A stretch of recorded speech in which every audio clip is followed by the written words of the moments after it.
এই নিয়ে যে একটা ভয়ঙ্কর উদ্বেগ, অনিশ্চয়তা, বঞ্চনা, অরাজকতা, বিশৃঙ্খল পরিস্থিতি তৈরি হয়েছে, তার জন্য দায়ী পশ্চিমবঙ্গের সরকার, রাজ্য সরকার এবং বিজেপি। তারা এখন মুখ্যমন্ত্রী বলছেন বা তাদের নেতারা বলছেন যে সব দেয়া হবে, যোগ্যরা সবাই পাবেন। মুখ্যমন্ত্রী বলেছেন যোগ্যরা সবাই পাবেন। গতকাল অনারেবল চিফ মিনিস্টার মাননীয় মুখ্যমন্ত্রী বলেছেন একটু রেগে রেগে, একটু হুমকির মতো করে, যে সবাই পাবেন যোগ্যরা। এই যোগ্য শব্দটা কোথার থেকে আসছে? ভোটের আগে আসেনি কেন? আজকে যোগ্য অযোগ্য, মাপকাঠি, ক্রাইটেরিয়া, কন্ডিশনস কেন আসছে কথাগুলো? ভোটের আগে তো আপনারা বলেছিলেন লক্ষ্মীর ভান্ডার যারা পান ১,৫০০-এর বদলে ৩,০০০ পাবেন। লক্ষ্মীর ভান্ডার যারা পান তাদের সবার দ্বিগুণ হয়ে যাবে। দিল্লি থেকে আসা নেতারা বলেছেন, বাংলার নেতারা বলেছেন। আপনারা তো কোনো কন্ডিশনস অ্যাপ্লিকেবল এরম কোনো শব্দ বলেননি। তাহলে ভোটের পর হঠাৎ এত ক্রাইটেরিয়া আসছে কোত্থেকে? কি করে ১ কোটি ১.৫ কোটি মহিলা বাদ যেতে পারেন? সরকারের অমুকের এই থাকলে এই পাবেন না, এই কথাগুলো আজকে আসছে কেন? আজকে মায়েরা যখন বিক্ষোভ করছেন, কষ্ট হচ্ছে তাদের, এটাকে রাজনৈতিক বিক্ষোভ হিসেবে দেখবেন না। প্রত্যন্ত এলাকার কত পরিবার এই লক্ষ্মীর ভান্ডারটার উপর ডিপেন্ড করতেন, তাদেরকে স্বপ্ন দেখানো হলো। বিজেপির নেতারা বাড়ি গিয়ে বললেন, এলাকার ছেলে বললেন ফিল আপ করে দিন। তারা তো জানেন না কন্ডিশনস অ্যাপ্লিকেবল। তাদের তো বলা হয়েছে লক্ষ্মীর ভান্ডারটা দ্বিগুণ হবে, ১,৫০০টা ৩,০০০ হবে। মমতা বন্দ্যোপাধ্যায় সুনিশ্চিত করে দিয়েছিলেন, ধাপে ধাপে ধাপে ধাপে বাড়াতে বাড়াতে সেটা গিয়ে দাঁড়ালো ১,৫০০ টাকায়। তফসিলি জাতি উপজাতি তাদের জন্য সবসময় আলাদা ভাবনা ছিল। তো এখন যেটা দাঁড়ালো সেটা হচ্ছে বহু মহিলা তালিকা থেকে বাদ। আগের বার একজন পেয়েছেন, এবার তার ঢোকেনি। এ পেয়েছে, ও পায়নি। ক্যালকুলেশন থাকে, ছোট ছোট মানুষের স্বপ্ন, মানুষের অভ্যাস, মানুষের খরচ, সীমিত আয়, বাজার আগুন, রোজগার আটকে আছে। সেখানে মমতা বন্দ্যোপাধ্যায় পাশে দাঁড়িয়েছিলেন। মুখ্যমন্ত্রী কাল বললেন সবাই পাবেন। এসব আন্দোলনকে, প্রতিবাদকে হুমকি দিচ্ছেন, এটা কি করে সম্ভব? মা বোনেদের আরতি, মা বোনেদের প্রয়োজনকে হুমকি দিচ্ছেন, এটা কিভাবে সম্ভব? এবং সব থেকে জরুরি কথা, একটি শব্দ, মাননীয় মুখ্যমন্ত্রী বলেছেন যোগ্যরা সবাই পাবেন। এই যোগ্য কথাটা কোথা থেকে এলো? এ তো কথার জাগলারি। যোগ্যরা পাবেন মানে সবাই যোগ্য নন। যোগ্য অযোগ্যের বিচার কে করবে? কেন করবে? ভোটের আগে তো বলেননি যোগ্যদের দেব। মানুষকে তো তাহলে সিদ্ধান্ত নেওয়ার সুযোগ দিতেন, ভোট দেবেন কি দেবেন না। কন্ডিশনস অ্যাপ্লিকেবল, এই কন্ডিশনে ৩,০০০ দেব, ভোটের আগে বলেননি কেন? ভোটের আগে মা বোনেদের বলা হয়েছে ১,৫০০, ৩,০০০ হবে। অন্নপূর্ণা ভান্ডার ৩,০০০। ভোটের পরে বলছেন যোগ্য। কেন? ভোটের আগে তো মানুষের সঙ্গে, মা বোনেদের সঙ্গে রাজনৈতিক প্রতারণা। কয়েকজন বিজ্ঞ পণ্ডিত বিজেপি তারা বলছেন ১১ সালে তো সঙ্গে সঙ্গে লক্ষ্মীর ভান্ডার দেননি, ফলে এখানেও তো কয়েক মাস সময় দিতে হবে। আজব কথা। এদের মাথায় কি পুরোটাই গোবর? মমতা বন্দ্যোপাধ্যায় সরকার ধাপে ধাপে এক একটা চালু করেছেন। আপনারা তো চালু প্রজেক্ট পেয়েছেন।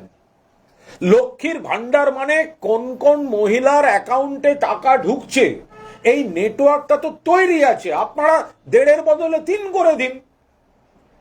মমতা বন্দ্যোপাধ্যায়কে তো শুরু করতে হয়েছে সবটা। প্ল্যান করতে হয়েছে, মেকানিজম করতে হয়েছে, নেটওয়ার্ক করতে হয়েছে, সেটা তো রেডি। আপনার তো সময় লাগছে না। আপনি তো জানেন যে কোন অ্যাকাউন্ট থেকে কোন মহিলার টাকা যাচ্ছে। আপনি 3,000 দেবেন, তার জন্য আপনার সময় লাগবে কেন? আপনি কাকে বোকা বানাচ্ছেন? ভোটের সময় থেকে কতগুলো বকেয়া মাস বা কতগুলো না দেয়া মাস বা কতগুলো মিশিয়ে দেয়া মাস, সেটা কিভাবে হলো? ফলে আমরা বলছি অবিলম্বে, এই বাইরে আসতে কথা বলতে বলো তো। এখানে আমরা পরিষ্কার বলছি যে অবিলম্বে মা বোনেদের সমস্যার সমাধান করে অন্নপূর্ণা ভান্ডার সবাইকে দিতে হবে। হয় অন্নপূর্ণা ভান্ডার দিন, নইলে যোগ্য আপনারা যে কন্ডিশনস অ্যাপ্লিকেবল করছেন এটা বিচার করার জন্য তাদের আরেকবার ভোট দেওয়ার সুযোগ দিন।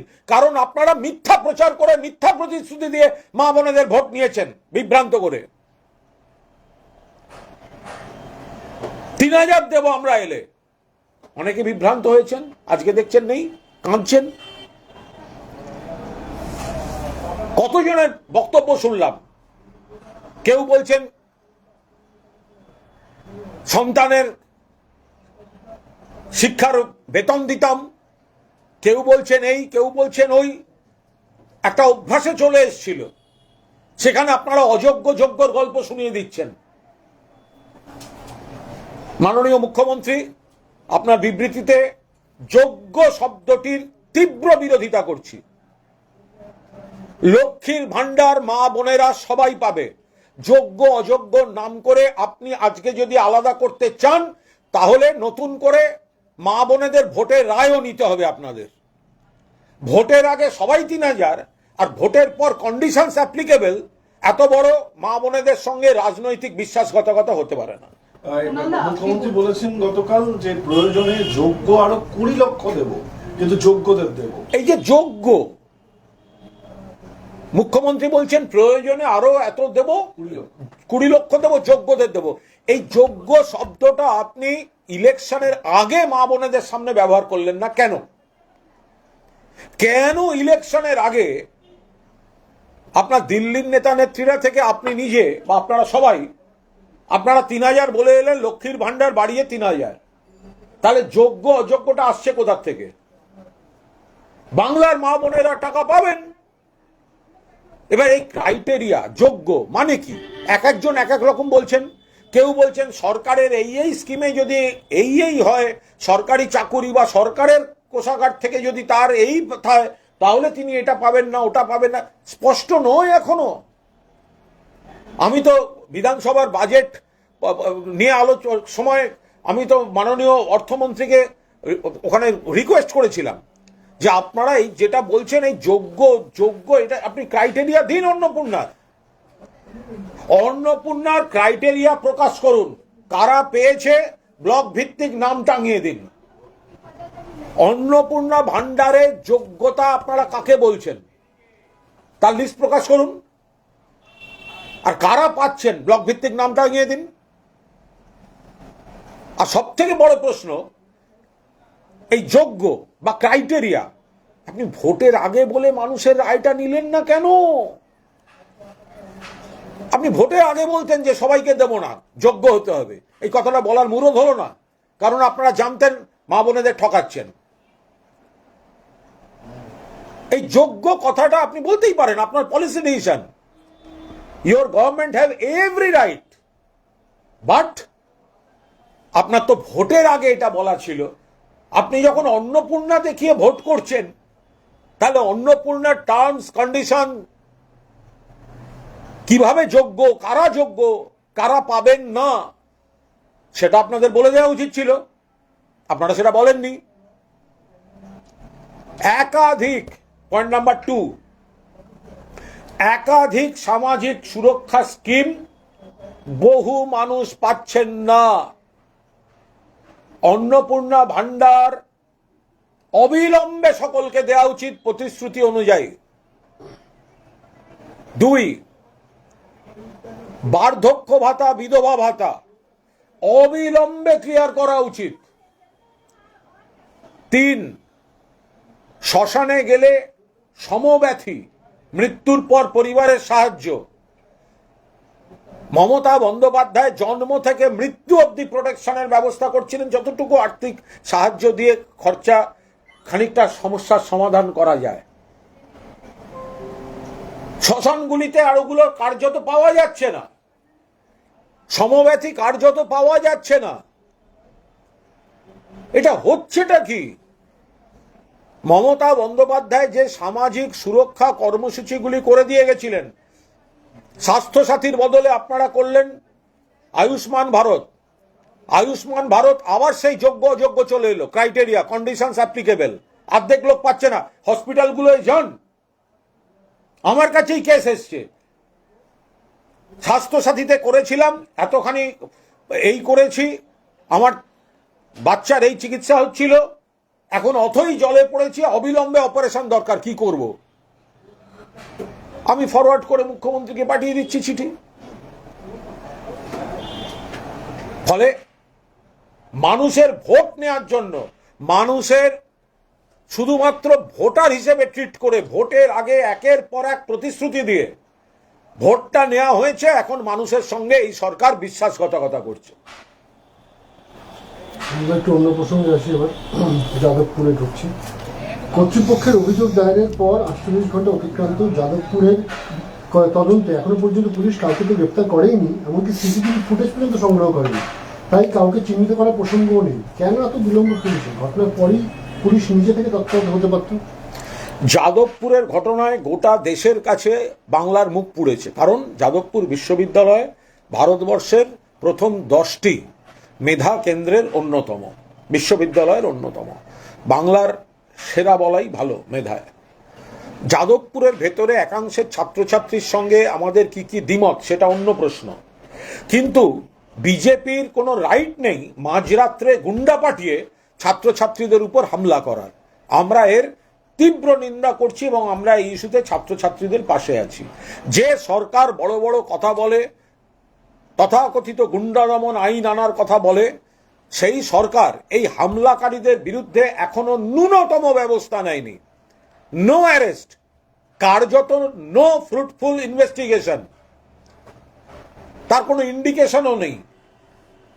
অথচ দেখা যাচ্ছে কারা হামলা করেছেন, কারা বলেছে রাতভর হামলা চলবে, কারা বাইরে থেকে উস্কানি দিয়েছেন, প্রত্যেককে দেখা যাচ্ছে।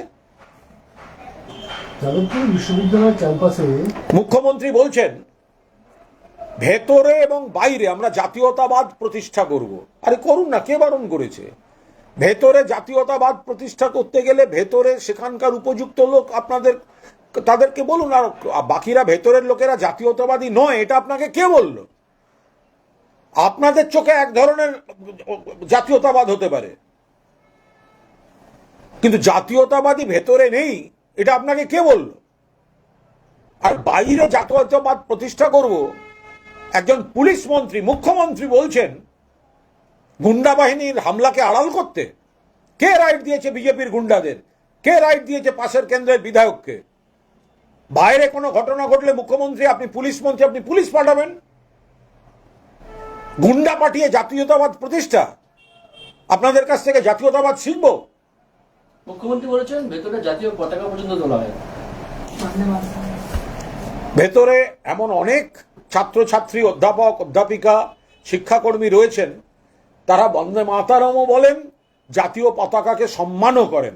কিন্তু এই গোটা ঘটনাটার সঙ্গে মুখ্যমন্ত্রী বলছেন ভেতরেই হয় না, তার সঙ্গে বিজেপির বাইরে থেকে রাত্রেবেলা গুন্ডা পাঠাবার কোনো সম্পর্ক নেই কিন্তু গোটা জিনিসটার সঙ্গে। ভেতরের কাজকর্মে যদি আপত্তি হয় 100% জাতীয় পতাকা তোলা উচিত। নিশ্চয়ই ভেতরে তারা অনেকে আছেন, নিশ্চয়ই জাতীয় পতাকা তো উঠবেই, কেন উঠবে না? আর যদি মনে হয় আরো তোলা উচিত তো তুলুন। তার সঙ্গে একজন মুখ্যমন্ত্রী, একজন পুলিশ মন্ত্রী গুন্ডা হামলা সমর্থন করছেন, জাস্টিফাই করছেন। মাঝরাত্রে আগুন দেওয়ার চেষ্টা হচ্ছে ছাত্রছাত্রীদের উপর বহিরাগত গুন্ডা দিয়ে, গুন্ডারা গিয়ে জাতীয়তাবাদ প্রতিষ্ঠা করবে? কেন গুন্ডারা গ্রেপ্তার হচ্ছে না? গুন্ডারাজের সরকার, ভারতবর্ষের কাছে মুখ পুড়িয়ে দিয়েছে।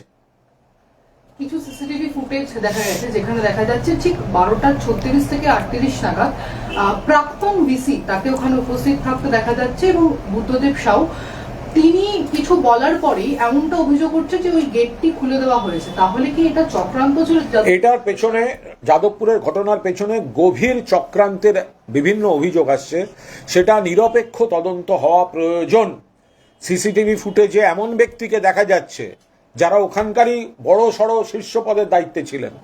কি করে গেট খুলে দিল, কারা গেট খুললো, কিভাবে ঢুকলো, নন্দলাল বসুর তৈরি করা এমব্লেম তার উপরে পা দিয়ে উঠে অসভ্যতা হচ্ছে, পাশের কেন্দ্রের বিধায়ক গিয়ে গুন্ডামিকে প্রশ্রয় দিচ্ছেন, অথচ পুলিশ কিছু বলছে না। তখনও বলেনি, এখনো পর্যন্ত বলেনি। এটা কি করে হতে পারে? বললাম পুলিশি তদন্তে তো ঢিলে ঢালা ছিলই, কিন্তু দেখা যাচ্ছে যে বিশ্ববিদ্যালয় কর্তৃপক্ষ 3 সদস্যের একটা তদন্ত কমিটি তৈরি করেছিল।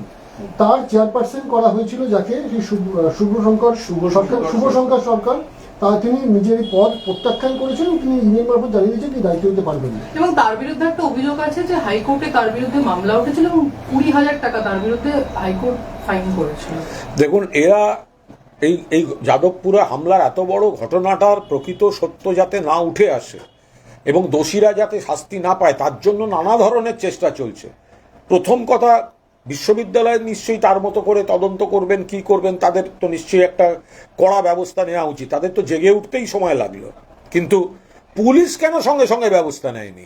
পুলিশের তো এটা সুমোটো এগোনো দরকার ছিল, তারপরেও পুলিশের কোনো হেলদোল নেই। এবং গোটা ভারতবর্ষের শিক্ষাক্ষেত্রে বাংলার মুখ পুড়িয়ে দিয়ে গেল যাদবপুর বিশ্ববিদ্যালয়ে মাঝরাতে বিজেপির গুন্ডা বাহিনীর হামলা।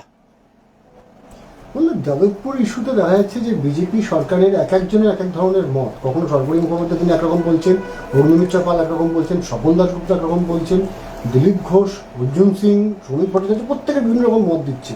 মানে যাদবপুর ইস্যু নিয়ে কি বিভক্ত বিজেপি এই মুহূর্তে? আর যাদবপুর ইস্যুতে যে কোনো সুস্থ লোক নিন্দা করবে, এগুলো করতে পারবে না। ওনাদের তো ওই পাশের কেন্দ্রের বিধায়ক সেদিন রাত্রে অত বড় বড় কথা বলছিলেন, এখন আবার দেখলাম তার কথা পাল্টে গেছে। যারা সুস্থ চিন্তার লোক তারা নিন্দা করবেন গোটা ঘটনার, আর না যারা একেবারে দলদাসপনা করবেন, গুন্ডারাজের সমর্থন করবেন, তারা এই গুন্ডামিকে প্রশ্রয় দেবেন, জাস্টিফাই করবেন। কিন্তু এই যে দেখা যাচ্ছে দিলীপ ঘোষ, মুখ্যমন্ত্রী তো নিজে গতকাল বলেইছেন, তার পাশাপাশি দিলীপ ঘোষ এবং অর্জুন সিং তারাও বলছেন যে এখানে জাতীয়তাবাদ প্রতিষ্ঠা করতে হবে, টুকরে টুকরে গ্যাংকে শেষ করতে হবে। আমি আবার বলছি, যাদবপুর বিশ্ববিদ্যালয়ের একাংশের ছাত্রছাত্রীর কিছু দৃষ্টিভঙ্গি, কিছু অ্যাটিটিউড আমরা সমর্থন করি না, কিন্তু তার মানে এই নয় যে আমাদের লোক ভেতরে ঢুকে হামলা করবে। ভেতরে জাতীয়তাবাদ প্রতিষ্ঠা করতে হয়, এর মানে কি? ভেতরে কি জাতীয়তাবাদী নেই? যথেষ্ট জাতীয়তাবাদী আছে। ব্রিটিশ আমলে মুচলেখা দিয়ে জেল থেকে যারা বেরোয় তাদের ভাবশিষ্যদের থেকে বেশি জাতীয়তাবাদী ওখানে আছে। ফলে আমরা ওই ধরনের দেশবিরোধী স্লোগান ইত্যাদি এগুলোর আমরাও ভিন্ন মত, কিন্তু তা বলে আমরা ওখানে ভেতরে গুন্ডা পাঠিয়ে জাতীয়তাবাদ প্রতিষ্ঠা করা, এই ধরনের গুন্ডারাজের আমরা সমর্থন করি না, কোনো অবস্থায় করি না। দিলীপ ঘোষ আজকে আবার বলেছেন যে সার্জিক্যাল স্ট্রাইক চলছে, চলবে। মহাভারতের যুদ্ধে শ্রীকৃষ্ণ যদি পিছিয়ে যেতেন তাহলে ধর্মরাজ্য প্রতিষ্ঠা হতো না, তাই এখানেও ধর্মরাজ্য প্রতিষ্ঠা হবে। কোথায়? যাদবপুরে। খুব সমস্যা। এখন দিলীপ বাবু উনি ওনার মতো করে বলেন, এখন গুন্ডা পাঠিয়ে তো প্রতিষ্ঠা ওরমভাবে হয় না, গুন্ডা পাঠিয়ে এগুলো করা যায় না। এটা একটা পলিটিক্স, আদর্শ, তাদের ভাবধারা। সেই জায়গায় যে অংশ ভেতরে আমাদের জাতীয়তাবাদী যারা আছেন তারা তো আছেন, যারা অন্য ধারায় বিশ্বাস করেন, বামপন্থায় বিশ্বাস করেন, তাদেরও একটা নিজস্ব বিশ্বাস আছে, কিন্তু তারা সকলেই দেশ বিরোধী এটা ভাবা খুব মুশকিল। আবার কিছু আছেন তাদের এমন এমন উগ্র চিন্তা ভাবনা, আমরা সেখানে একমত হই না, কিন্তু দিলীপ বাবুরা যদি সেখানে প্রভাব দেখাতে হয় তার জন্য তো রাজনৈতিক মতবিনিময় বা রাজনৈতিক ক্ষেত্র আছে, তার জন্য পাড়ার গুন্ডাটাকে এলাকার মধ্যে ওখানে পাঠাতে হবে কেন? শিক্ষা প্রতিষ্ঠানে তাহলে পাড়ার গুন্ডাটাকে পাঠাতে হবে কেন? ফলে এগুলো এইভাবে খারাপ জিনিসগুলোকে সমর্থন করা যায় না। ঠিক যেভাবে দিলীপ ঘোষ দার্জিলিংয়ে সকালবেলা মর্নিং ওয়াকের সময় ওই কে বা কারা পেছন থেকে টুক করে কি করেছিল আমরা যেমন নিন্দা করেছিলাম, তো খারাপটাকে খারাপ করা উচিত।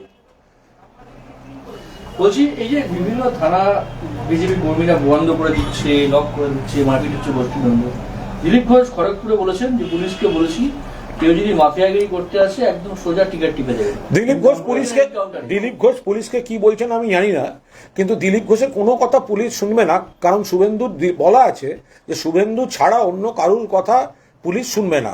ফলে দিলীপ ঘোষ ওগুলো মিডিয়ার সামনে বললেও শুভেন্দু সাম্রাজ্যে ঢোকার ক্ষমতা দিলীপ ঘোষের নেই। ফালতু বাজার গরম করছেন। শুভেন্দু আপনাকে ত্রিসীমানায় পুলিশের ওখানে ঢুকতে দেবে না।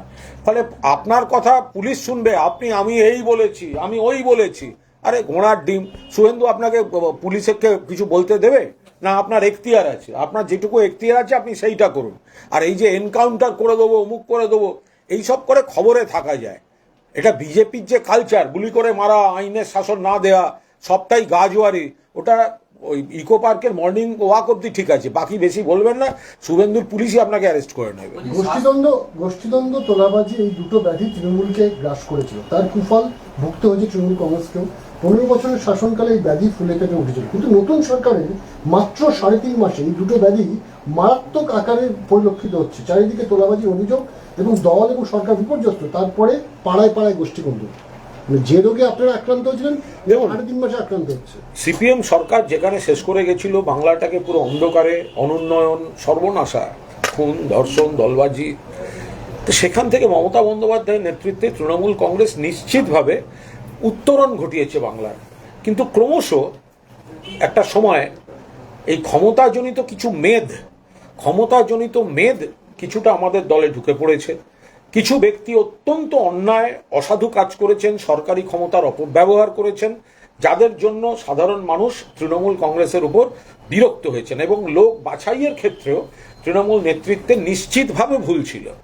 তো সুতরাং যে রোগগুলোর জন্য মানুষ আমাদের উপর বিরক্ত হয়েছেন, এত ভালো কাজ করেছেন মমতা বন্দ্যোপাধ্যায়, কিন্তু এইখানে এই বিরক্তিগুলো সেটা তৃণমূলের ক্ষতি করেছে।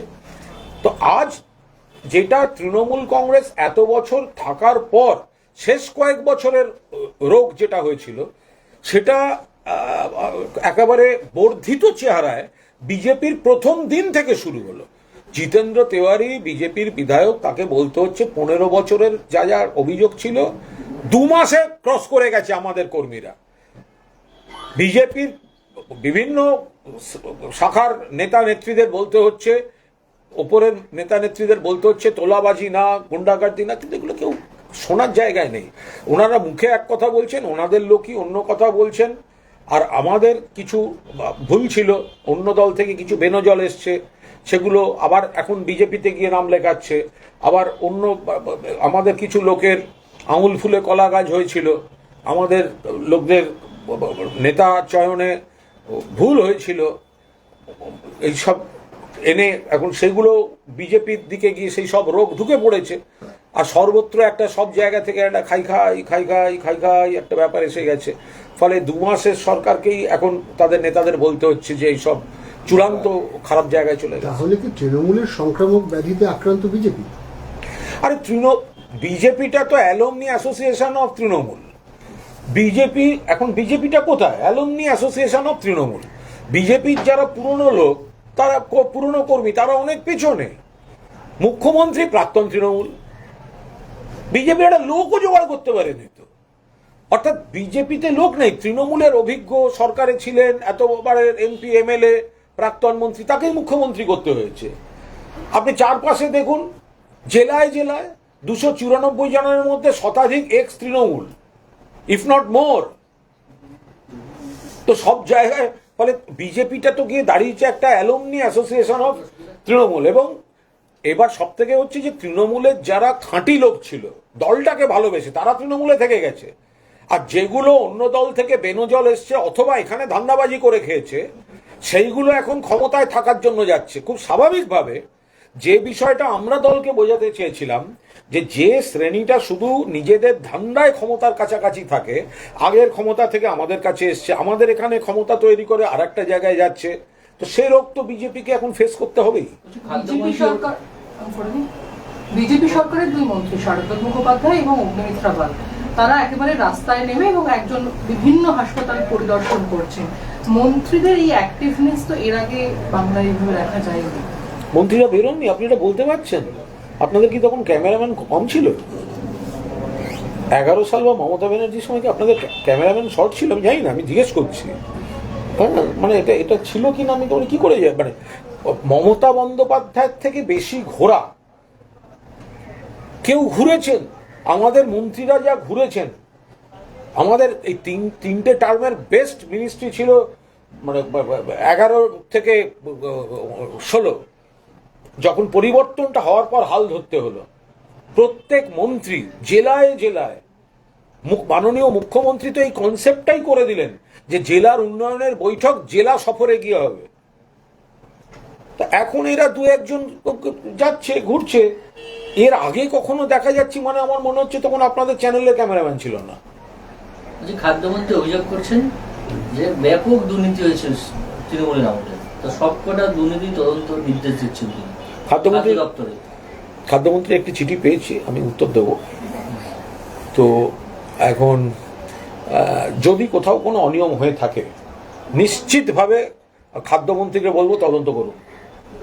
খাদ্যমন্ত্রী যদি মনে করেন, অশোক কীর্তনীয় মহাশয়, খাদ্যমন্ত্রী যদি মনে করেন খাদ্য দফতরে অনিয়ম ছিল, দুর্নীতি ছিল, কেউ খারাপ কাজ করেছেন, তাহলে মুখে শুধু অনিয়ম দুর্নীতি এই কথাগুলি বলবেন না, একদম অ্যাকশন নিন। দরকার হলে আগের মন্ত্রীদের বিরুদ্ধে অ্যাকশন নিন।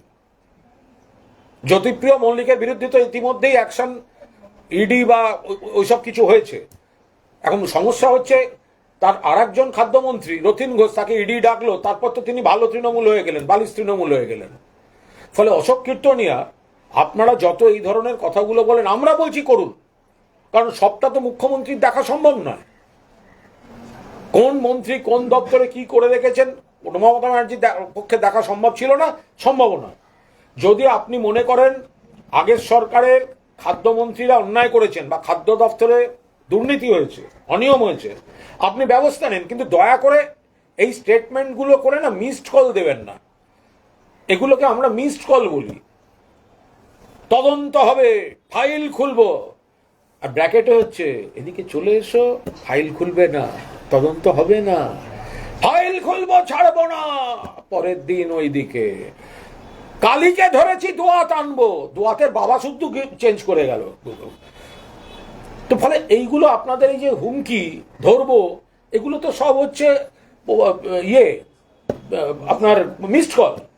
তাই মিসড কলগুলো দেবেন না। যদি সত্যি স্পেসিফিক অভিযোগ থাকে ধরুন না, নেতা ফেতা মন্ত্রী যা পারেন ধরুন, কিন্তু দয়া করে শুধুমাত্র ভয়ে দেখিয়ে দলবদল করার জন্য খেলাটা খেলবেন না। 247টা কলেজ নিয়ে গতকালই আপনি বলেছেন, সে বিভিন্ন জায়গায় বিজেপির বিধায়ক, সাংসদ, এমনকি এক্স এমএলএকেও বসানো হয়েছে। তৃণমূল জামানাতেও আমরা একই ছবি দেখেছি, তৃণমূলের জনপ্রতিনিধিরাই। আমি তো দায়িত্ব নিয়ে বলতে পারি, তৃণমূলের সময় আমি কয়েকটি সুপারিশ করেছিলাম ইয়ের জন্য, সুপারিশ কারণ কোনো এখতিয়ার ছিল না, আমি বিধায়কও ছিলাম না, আমি সুপারিশ করেছিলাম। এবং তৎকালীন মাননীয় শিক্ষামন্ত্রীরা, সেটা পার্থবাবুই হোক বা ব্রাত্য বসুই হন, তার কিছু কিছু রেখেছেন। এবং আমি একজনও কোনো জায়গায়, স্কুল হোক বা কলেজ হোক, কোনো রাজনৈতিক ব্যক্তির বা এমএলএকে দিতে হবে, দিতে হবে, আমি একজনেরও নাম কিন্তু সুপারিশ করিনি। ফলে আমাদের এখানে একাধিক, আমি আমার অংশটুকু বলছি, নিশ্চয়ই সারা রাজ্য আরও, আমি আমার অংশে বলছি যে এমন একাধিক স্কুল কলেজ ছিল যেখানে কিন্তু বিশিষ্ট শিক্ষক, বিশিষ্ট আইনজীবী, বিশিষ্ট অমুক, যারা জনপ্রতিনিধি নন, তৃণমূলেরও নন, প্রাক্তন প্রধান শিক্ষক অন্য কোনো স্কুলের, আমরা এই ধরনের লোকদের চেষ্টা করেছিলাম শিক্ষা প্রতিষ্ঠানগুলোর পরিচালনায় আনবার। তো এখন তৃণমূল মানেই শিক্ষা প্রতিষ্ঠানে শুধু এমপি এমএলএ বসিয়েছে, এটা কিন্তু একদম ঠিক নয়।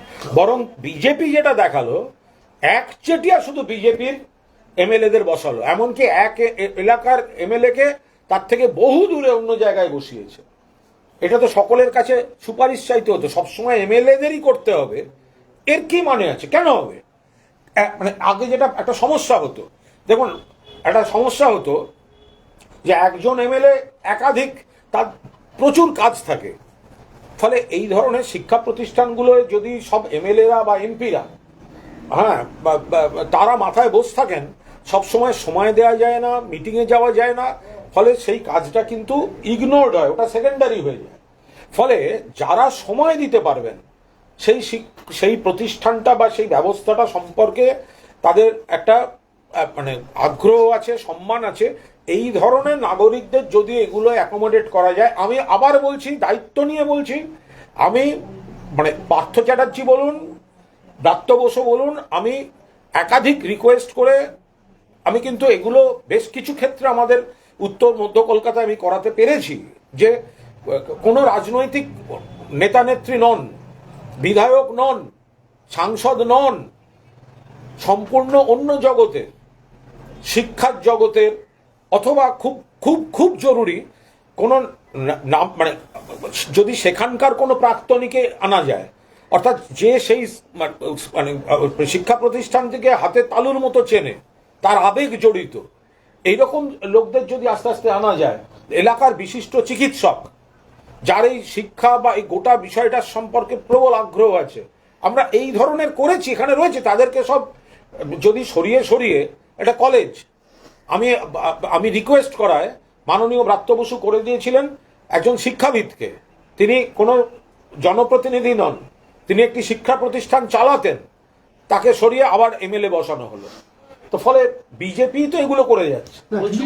বিজেপি বলেছিল যে রাজনীতি মুক্ত আপনি যে কথা বলছেন, সেখানে দেখা গেল যে এমএলএদের উত্তর কলকাতা বা মধ্য কলকাতার চেষ্টা, আপনি যে চেষ্টাটা করেছিলেন সেটা একটা এক্সেপশনাল চেষ্টা, কিন্তু গোটা রাজ্যের নিরিখে যদি দেখা যায়, তৃণমূল আমলে জনপ্রতিনিধিরাই স্কুল কলেজে পরিচালনা কমিটি, আজকেও তো তাই, আমি তো বললাম, আমি আবার বলছি, আমার মতো আরো নিশ্চয়ই বিচ্ছিন্নভাবে হলেও কেউ কেউ কোথাও কোথাও চেষ্টা করেছে। আমি এমন এমএলএও জানি তৃণমূল কংগ্রেসের, যে তার এলাকার সবকটা প্রতিষ্ঠানে সেই প্রেসিডেন্ট, তাকে ছাড়া করা যাবে না, তো সে মিটিংই তো যেতে পারবে না, হবে কি করে? এবার তাকে সই করাতে গেলে হেডমাস্টার মশাইকে বা প্রিন্সিপালকে তার পেছনে পেছনে ঘুরে বেড়াতে হয়, তিনি কোথায় আছেন সই করাতে, ওইভাবে তো কোনো একটা শিক্ষা প্রতিষ্ঠান চলতে পারে না। তৃণমূল তো এই ভুলগুলো করে গেছে, কিন্তু সেই ভয়ঙ্কর, তার মধ্যে থেকেও আমরা যারা দ্বীপ বা উপদ্বীপের মতো চেষ্টা করেছি যে এমপি এমএলএ বাইরে গিয়ে বিশিষ্টদেরকে শিক্ষা প্রতিষ্ঠানে আনতে, তো আমি একটা উদাহরণ দিচ্ছি, সত্যজিৎ রায়ের জন্মস্থান হেরিটেজ, উপেন্দ্র কিশোর রায়চৌধুরীর বাড়ি, যে বাড়িতে গুপিগাইন বাঘাবাইনের জন্ম, সেটি এখন একটি স্কুল, এথেনিয়াম ইনস্টিটিউশন। আমি সেখানে এমন একজনকে প্রেসিডেন্ট করার জন্য অনুরোধ করেছিলাম মাননীয় শিক্ষামন্ত্রীকে, তিনি একজন মহিলা আইনজীবী এবং তিনি সুকুমার রায়ের অন্ধ ভক্ত, ওই ফ্যামিলি সম্পর্কে তিনি রিসার্চ করা, ওই ফ্যামিলিটার সাহিত্য বা বাংলার তার অবদান নিয়ে কাজ করেন, তাকে প্রেসিডেন্ট করেছিলাম বা করার রিকোয়েস্ট করেছিলাম। তো এগুলোই তো কাম্য ছিল।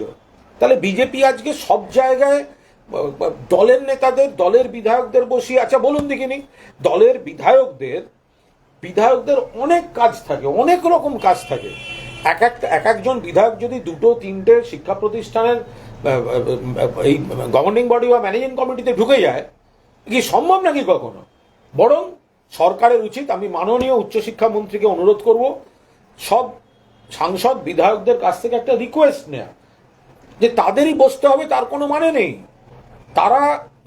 তার এলাকার যে শিক্ষা প্রতিষ্ঠান, সেখানে উপযুক্ত বিশিষ্ট শিক্ষার সঙ্গে জড়িত নাগরিকদের নাম দিন, সেখান থেকে উচ্চশিক্ষামন্ত্রী বেছে নিন। বলছি, টালিগঞ্জ রাজবাড়ির আশেপাশে একটি পার্টি অফিসকে ভাঙার কেন্দ্র করে সকাল থেকে ব্যাপক উত্তেজনা, যে তৃণমূল কংগ্রেসের পার্টি অফিস বেআইনিভাবে দখল করা ছিল, বুলডোজার রাজবাড়ির আশেপাশে, সেটা হচ্ছে আপনাকে একটু জানিয়ে রাখি, যে জায়গাটাতে তৃণমূলের পার্টি অফিসটি ছিল সেটা একটি ওয়াকফ সম্পত্তি এবং সেটা একটি কবরস্থান। এই ওয়াকফ সম্পত্তি এবং কবরস্থান মেয়র ফিয়াদ হাকিম থাকাকালীন একাধিকবার এটা ভাঙার জন্য উদ্যোগ নেওয়া হয়েছিল, কিন্তু কোনো অজ্ঞাত কারণে সেটা ভাঙা যায়নি।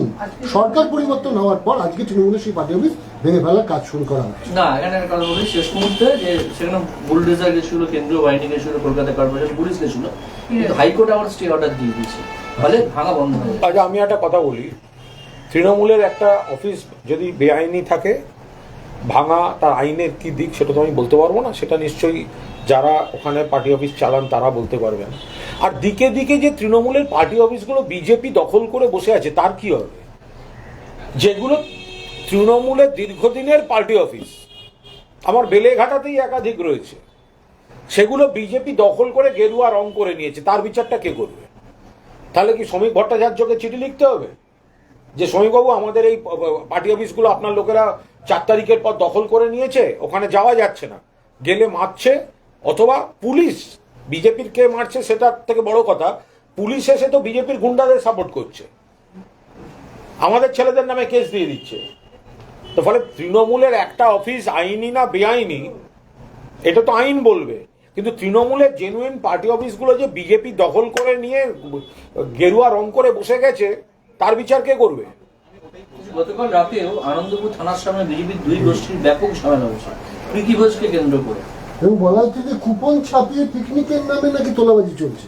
এটা অদ্ভুত বিষয়।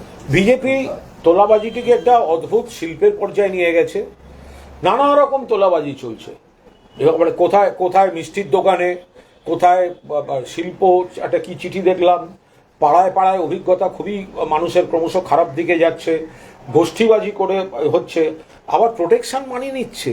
তৃণমূলের যে গোটা কয়েক চোরমোর ছিল সেইগুলোকে বলছে এই টাকাটা না দিলে কেস দিয়ে দেবো, ওই টাকাটা না দিলে এই দেবো, প্রোটেকশন মানি বলে একটা আবার আলাদা তাদের তোলাবাজি স্টাইল হয়ে গেছে। ফলে তৃণমূলের মধ্যে যে গুটি কয় বেশ তোলাবাজ বলে নাম করেছিল তাদেরকেও শিশু দেখাচ্ছে, কারণ তাদের তোলাবাজির টাকাটা সুদসহ বিজেপি নিয়ে নিচ্ছে। এবার একটু অন্য প্রসঙ্গে আসি। চিনির দাম 45 থেকে 60, এখন 70। আবার বলছি, তৈরিতে ব্যাপক হারে এটা সম্পূর্ণভাবে একটা কেন্দ্রীয় সরকারের চূড়ান্ত অপদার্থতা, অযোগ্যতা। কারণ তারা এই পেট্রোলে ইথানল বিষয়টিকে প্রমোট করতে গিয়ে ইথানল তৈরির দিকে গোটা বিষয়টা, তার উপাদান চলে গিয়ে তার কোপটা গিয়ে পড়ছে চিনির উপর, এবং চিনির দাম আকাশ ছোঁয়া চলে যাচ্ছে। ফলে এখন আবার সরকারকে চিনি নীতিতে পরিবর্তন আনার কথা ভাবতে হচ্ছে। তো এটা একটা অদূরদর্শী সরকার, অপরিণত সরকার, অনভিজ্ঞ সরকার।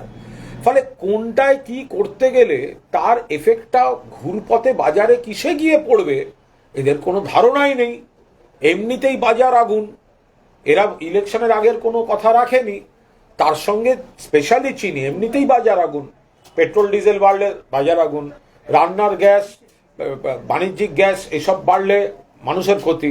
তার মধ্যে চিনির দাম যেভাবে হু হু করে বাড়তে শুরু করেছে, পেট্রোল নীতি, ইথানল নীতি, এগুলোকে যদি তারা না দেখেন তাহলে তো চিনি তো সাধারণ মানুষের হাল খারাপ হয়ে যাচ্ছে।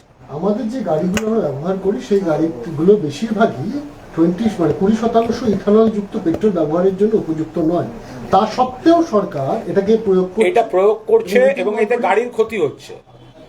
এই ইথানল যুক্ত পেট্রোল বিশেষজ্ঞরা বলছেন, এটা তো আমরা বিশেষজ্ঞ নই, আমাদের বিশেষজ্ঞদের মতামতটা শুনতে হয়, যে বেশি ইথানল যুক্ত পেট্রোল ব্যবহার করলে গাড়ির ইঞ্জিনের আয়ু কমছে। তো এর দায়িত্বটা কে নেবে? একদিকে চিনি উৎপাদন খরচ, বাজার আগুন, অন্যদিকে ওই ইথানল যুক্ত পেট্রোল নিয়ে গাড়িটা ড্যামেজ হতে শুরু করেছে, এর দায়িত্ব কে নেবে? এবং একই সঙ্গে যেহেতু নীতিন গডকরির ছেলে ব্যবসার সঙ্গে যুক্ত, এটা তো অভিযোগ আসছে যে বিজেপির কোন নেতার, কোন মন্ত্রীর কে এর মধ্যে আছেন, সেইখান থেকে সেগুলোকে প্রমোট করতে গিয়ে এই ধরনের জিনিস হচ্ছে, এগুলো তদন্ত হওয়া উচিত। এই ধরনের বিভিন্ন অভিযোগ আসছে, তো ফলে এর সত্য মিথ্যা আমাদের বলা খুব কঠিন, কিন্তু আগুন না থাকলে যেহেতু ধোঁয়া বেরোয় না, ফলে তদন্তটাও ভালোভাবে হওয়া উচিত। হঠাৎ এখন ইথানল দরকার হলেই বা কেন? এতকাল তো এই হারে ইথানল শোনা যায়নি। তো ইথানল পেট্রোলে ইথানল রাখতে হবে, পেট্রোলে ইথানল ব্যবহার হচ্ছে, গাড়ির 12টা বাজছে, চিনি বাজার দর আগুন হচ্ছে, মাঝখান থেকে বিজেপির এক নেতার ছেলের ব্যবসা ফুলে ফেপে উঠছে।